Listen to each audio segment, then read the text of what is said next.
morning. This time we're out with Kerry. Would you like to do your introduction and background, Kerry? I'm Kerry Rice, Kingman, Arizona. I've been here about 17 years. I'm a liquor salesman for 30 years. I'm a car guy since I can remember.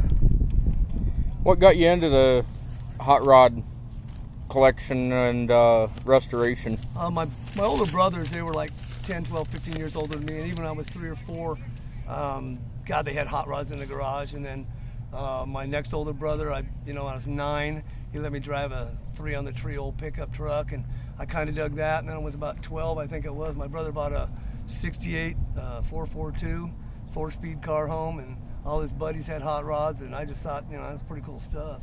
Okay. So I've just been hooked on it. So how long exactly have you been doing this? I probably started my first car. I think we were 14 or 15. I did a 61 Buick Skylark with 215 aluminum block, kind of a family project thing. I'm a triplet, so we all got to work on it, and Dad was a pretty good mechanic. So the other brothers bought a Le Mans, the other one bought a crappy, I call it a Capri. But I kept the Buick, and I had it for 15, 16 years, I think. And I was in Vegas, and I got side punched, and she went to the salvage yard. But the car saved my life, because if it was any other car, I'd probably be hurt worse. So yeah, but I've been at it a while. What inspired you to join a car club? When I lived in Modesto, my brothers used to take me around, basically, cruising with them, kind of when I was younger. They're babysitting me, I think, and I'd go down through Modesto, and that's where the Pharaohs were originally founded. And I used to see those guys in a clique. They were always kind of hanging out and had the cool cars and all that kind of stuff. And I just thought, car club. I'm not a big club at the time. I didn't think I was a big car club guy, but when I got an opportunity to join this one here, that was my choice, was the Pharaohs. So I got a chance, and here I am. And what position do you hold, if any, in the club? I hold the colonel with the club, and then also in the lead of the Arizona Drag Racing Association, or division. So that's fun, because I like to drag race, and they got a lot of nice cars in the club, and there's some fast ones, and I just think there are a lot of, about 50% of them are pretty fast cars out there, and I think it was a good division to have. I think there's a lot of guys that would jump into that eventually, get into it. Maybe they'll feel like running their cars a little harder than they do just on the streets. What's your current project? I have a C60, which is like a big beer truck U-Haul thing. It's basically like your C10 Chevy trucks would be, but it's just a bigger version. And I just think they look pretty cool. They're the biggest of the biggest. I'm learning a lot, because it's a big truck and big bolts and heavy parts, and I might have bit off a little more than I could chew on it, but we're gonna do our best to get it to go on the road and drive it. And what's your other classic? Oh, I have the 72 Blazer.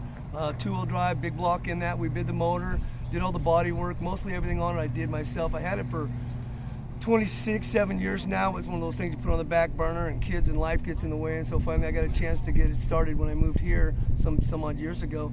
And it's just a cruiser, it's a driver. I think it turned out pretty good. It's real dependable, it starts, don't leak. Real proud of myself for that one, actually. Does it have a name? It has. My neighbor named it Steve, but it's actually called Beatnik. And the reason that is I lived in California. Dad used to take us to the coast, and there was a group of guys who come blasting past us down this old dirt road. And my dad said, "Some gosh dang beatniks, blah blah." I didn't know what a beatnik was, and then I started watching, Gidget movies and surfing stuff, and I found out what a beatnik was, and I thought that was my style. I'm a beatnik. I can do that. I can pull that off. So yeah, its name is Beatnik, but its real punctual name is Steve. Okay. You got a couple of race cars too, right? I do. I've got a 114-inch Logie, which is an open steer, like a dragster, front engine car on methanol. It's real period correct car. It's not 1-800 dragster. It's and legit. What's that one running? That one runs, well, right now we got it set, it runs like a 930, which is about 150 miles an hour. It's a little quicker, but I don't want to lean on it and hurt it. And then the second car I got is says 78 Monte Carlo that the local high school built here. Yep. And Sherway had it. It's a bitchin' car. It's way over engineered. Obviously the guy that was the teacher knew exactly what he was doing, because there's no bad parts on this car. That was Mr. Terry McCoy. Exactly. And the kids, it's just got such a following. I was going to change it and paint it, and I just found so many people say, "Oh my God, no." So all I'm going to do is put fuel in it and just enjoy the car. And it runs 1060s, and the reason it's at 1060s is because you don't have to be licensed to drive it. The chassis don't have to be certified, things like that. It's kind of an open bracket car, and it's super easy to run. You can almost do it with just one person.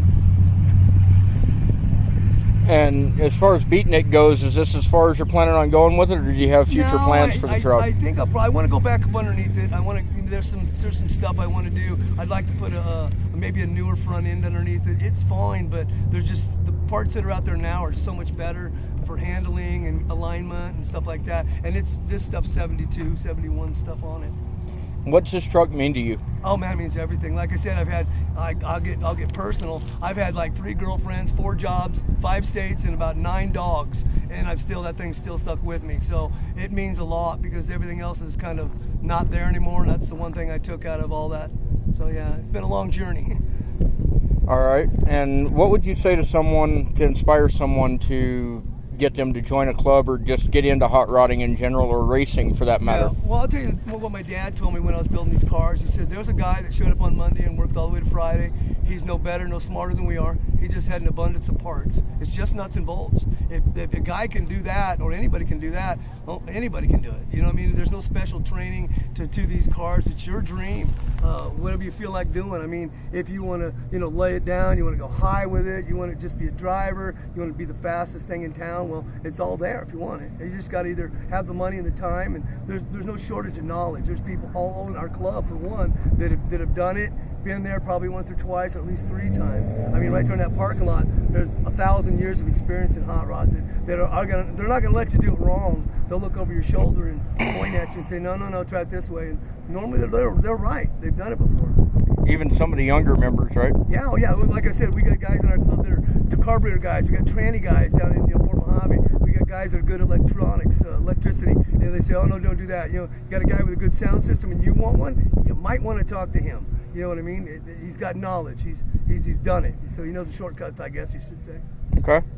And I guess the last one would be, if you had a club of your own, what would you want to do? More cruising, car shows, backyard barbecues, anything in particular? Yeah, all the backyard hangout stuff, anything hanging out. We go downtown, we hang out by the arch in Route 66. So I get down there 2-3 times a week just to hang out and watch the people come by, take pictures for them and say thanks for coming by. And you meet foreign people from all over the world that you'd never even get a chance to meet. And it just seems really weird that it's this one spot, and it's Route 66. So people come here, it's the mother road, and they're attracted to it, and we live on it. So I like to represent our area. I like to be a good ambassador for our club and our town.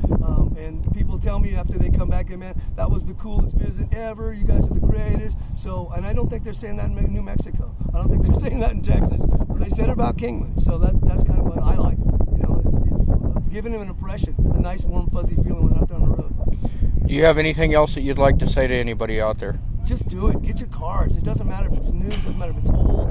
Drive them, enjoy it. Turn the radio up. That's what friendship's all about, and buddies. And I've had more fun leaning up against a fender than ever any other event that I've ever gone to. Just car people are good people. That's all there is to it. They're just good people. Majority of them they're willing to help you. They don't want to see you hurt something or breaking parts or something like that. So, but no, it's just a good gig. I just like the car stuff. Well, thank you very much, Kerry, and let's follow up with a few pictures of your truck and go from there.